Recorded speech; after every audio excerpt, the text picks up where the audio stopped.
Listed as the #1 electronic dance music artist in the world, it was definitely a shock to the music industry when Avicii passed away this weekend. That you can remember, try using something funny like this. I want to kiss you. It'll make sure that you have more fun during this mandatory process. I'm here live right outside the Bev Lewis Center for Women's Athletics, which would not have existed without Title IX. If you've driven up and down Stadium Drive today, then you might have noticed poles like these popping up out of the ground. But I'm hoping that the temperature drops just a little bit so that we can get some snow, because I'm suffering from winter weather withdrawals. For UATV, I'm Tyler Phillips. On one hand, we have a holiday where you buy a lot of candy, spend a lot of money, and you go out on a steak dinner. On the other, we have a day full of reflection and self-sacrifice.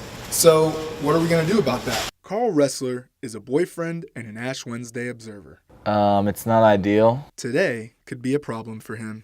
Having Valentine's Day and having a girlfriend and having to take her out and show her a good time, show her how much I love her, it's going to be tough. Depending on your beliefs, you might have to fast today. So that means only one big meal, 2 small meals, and no meat.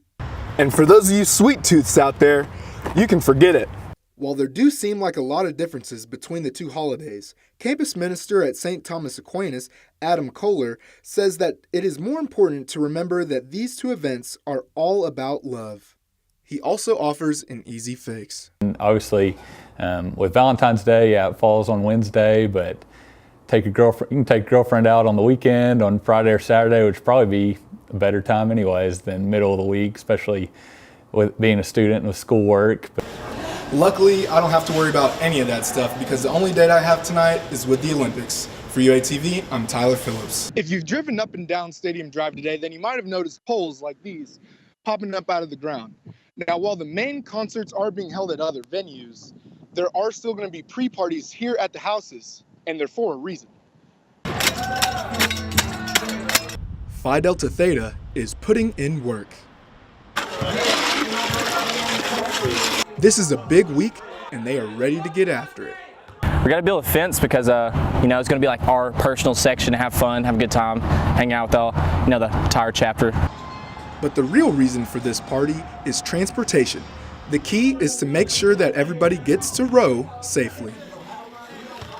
But just like a pre-social event for everyone to hang out a little bit before, and then they'll get to get on the buses whenever they first start getting there, so everyone can get in line and get going and be as orderly and safe as possible, so that there's nothing that could get anyone in any trouble beforehand before they get to the actual event.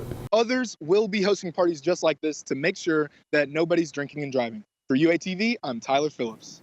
The Arkansas Brewers Guild presented the 3rd annual Fayetteville Oktoberfest.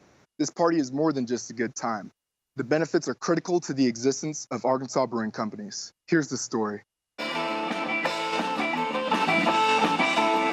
many adults, the idea of drinking beer and listening to a live band sounds like a pretty good evening.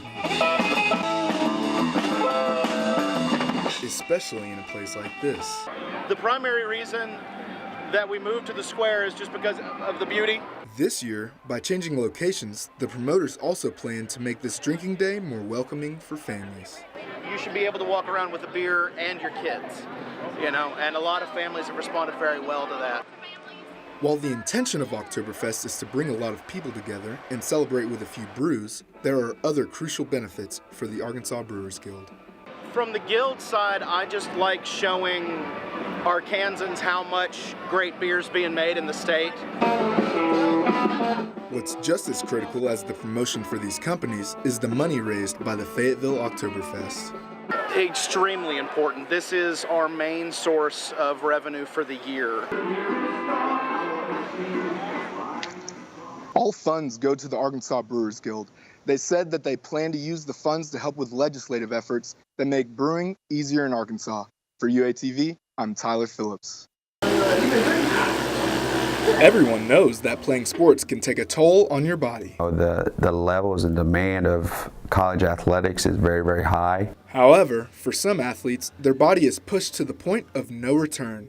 That's when medically retiring becomes a reality. It's not something that's common on a daily basis by any means, but it is something, unfortunately, that some athletes have to go through. Leah McMoyle just decided to medically retire. My head coach sat me down and he just talked to me about how he's worried about my health because I've had multiple surgeries within the last couple of years and that it just wasn't smart for me to keep doing gymnastics. Leah said her coach helped her look at the big picture.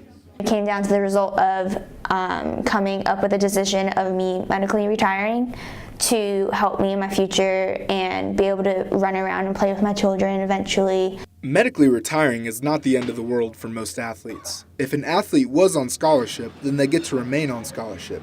Sometimes they also get to stay a part of the team. They'll have an opportunity to be around the program, and that decision comes typically from the staff on, is this someone that we can see as being a positive part of our program. Most of the time, if players choose to stay involved with the team, they come back as a student coach.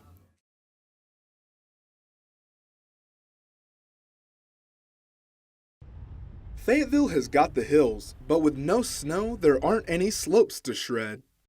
This southern climate hasn't kept some students from imagining playing some cool winter club sports. Some kind of curling, like if you could go to an ice rink or do like an indoor curling, that would be awesome. Yeah, figure skating would definitely be a good one. Figure skating would be super cool. I think curling would be kind of cool, like on a gym floor, and also like a speed skating type thing. Maybe figure skating, like on rollerblades, I think would be pretty cool.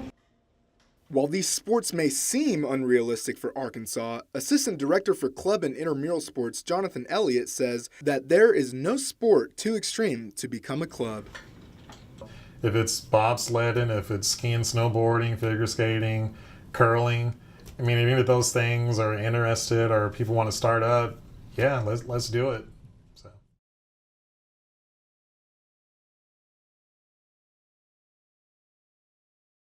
Thanks, Drew. I'm here on Stadium Drive, where it just started raining again. And all this weather has me wondering, where was this precipitation when it was 3 degrees just a few weeks ago? We got a few drops this morning, and the thunder clouds are rolling in for tonight. But this 65-degree weather is not going to get us out of school. After talking to Chief Meteorologist Dan Scoff, I learned that our area has been experiencing a blocking pattern, which means that there's been a battle between the hot air from the southwest and the cold air from the north, which is pushing away precipitation.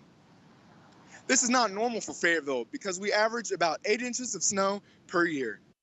This winter and the last 2 winters, so the past 3 winters, we just haven't seen that major winter storm. We haven't seen that big weather system that's come through. I don't know about you guys, but I'm hoping that the temperature drops just a little bit so that we can get some snow because I'm suffering from winter weather withdrawals. For UATV, I'm Tyler Phillips. I recently had to change passwords for like the 10th time since coming on campus almost 3 years ago. And I keep wondering to myself, why am I going through all this just to protect my school account? However, I did learn that there is much more to be compromised than just a few emails from teachers reminding me about when my next assignment is due. So the old tried and true password is expired, and now you have to create a new one with a bunch of funky digits. Well, there are benefits.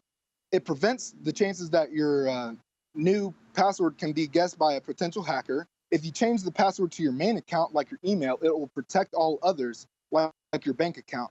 And it also stops people who already know it from using it again, whether you know it or not. And that's what happened to senior Bob Decker, who had problems with his roommate. Forget to log out, and then next thing you know, they're going through your stuff. So it's beneficial to know that you get an email every 120 days, whatever it is, that you have to change your password because you never know who's looking through your stuff or where your information's saved. For those of you having trouble to remember or create a new password that you can remember, try using something funny like this. I want to kiss you. It'll make sure that you have more fun during this mandatory process.